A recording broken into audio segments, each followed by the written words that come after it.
കൊറിയയിൽ പോയിട്ട് ആർക്കെങ്കിലും മന്ത്ലി സ്റ്റൈപ്പൻഡ് കിട്ടിക്കൊണ്ട് നിങ്ങളുടെ മാസ്റ്റേഴ്സ് പഠിക്കാൻ ഇൻട്രസ്റ്റ് ഉണ്ടോ? അവർക്കുള്ള വീഡിയോ ആണത്. SK global scholarship.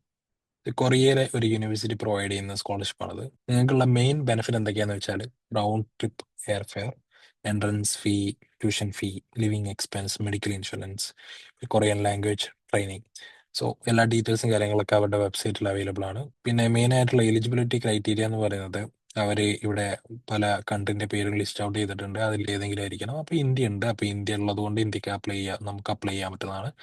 പിന്നെ ലെവൽ ഓഫ് എഡ്യൂക്കേഷൻ എന്ന് പറയുന്നത് നമുക്കൊരു ബാച്ചിലേഴ്സ് ഡിഗ്രി ഉണ്ടായിരിക്കണം. പിന്നെ ലാംഗ്വേജ് പ്രൊഫഷ്യൻസി ടെസ്റ്റ്. സോ നമ്മുടെ കേസിൽ ആരും നിങ്ങൾക്ക് IELTS ഇല്ലെങ്കിൽ നമുക്ക് ഇംഗ്ലീഷ് ലാംഗ്വേജ് പ്രൊഫഷ്യൻസി കാണിക്കാൻ വേണ്ടിയിട്ട് medium of instruction certificate use ചെയ്താൽ മതി. അത് നല്ലൊരു ബെനിഫിറ്റ് ആണ് നമുക്ക്. പിന്നെ IELTS എഴുതാനാണെങ്കിൽ 5.5 ഒക്കെ നമുക്ക് ഈസി ആയിട്ട് കിട്ടാവുന്നതേ ഉള്ളൂ. അപ്പോൾ ആർക്കും ഇൻട്രസ്റ്റ് ഉണ്ടെങ്കിൽ അപ്ലൈ ചെയ്യാം. ഇവർ ഈ സ്കോളർഷിപ്പ് പ്രൊവൈഡ് ചെയ്യുന്ന ഫീൽഡ് ഏതൊക്കെയാണെന്ന് വെച്ചാൽ AI, IT, ആർട്ടിഫിഷ്യൽ ഇന്റലിജൻസിലോ IT പഠിക്കാൻ ഇൻട്രസ്റ്റ് ഉള്ള ആൾക്കാർ സെമി കണ്ടക്ടർ ഫീൽഡ് പറ്റിയ ഒരു മാസ്റ്റേഴ്സ് സ്കോളർഷിപ്പാണത്. അപ്പോൾ എല്ലാ കാര്യങ്ങളും ഇവരുടെ വെബ്സൈറ്റിലുണ്ട്. അപ്പോൾ ആർക്കെങ്കിലും ഇൻട്രസ്റ്റ് ഉണ്ടെങ്കിൽ കയറിയിട്ട് അപ്ലൈ ചെയ്യുക. ഇതിന് ഡെഡ്ലൈൻ വരുന്നത് 31 മാർച്ചാണ്. ഡെഡ്ലൈൻ ഇവിടെ ഉണ്ടായിരുന്നു, കാണുന്നില്ല. അപ്പോൾ ഡീറ്റെയിൽസ് എല്ലാം ഇവരുടെ വെബ്സൈറ്റിലുണ്ട്, കയറി നോക്കാം. എന്നിട്ട് ഇൻട്രസ്റ്റ് ഉള്ള ആൾക്കാരാണെങ്കിൽ അപ്ലൈ ചെയ്യാം. Okay, thank you so much.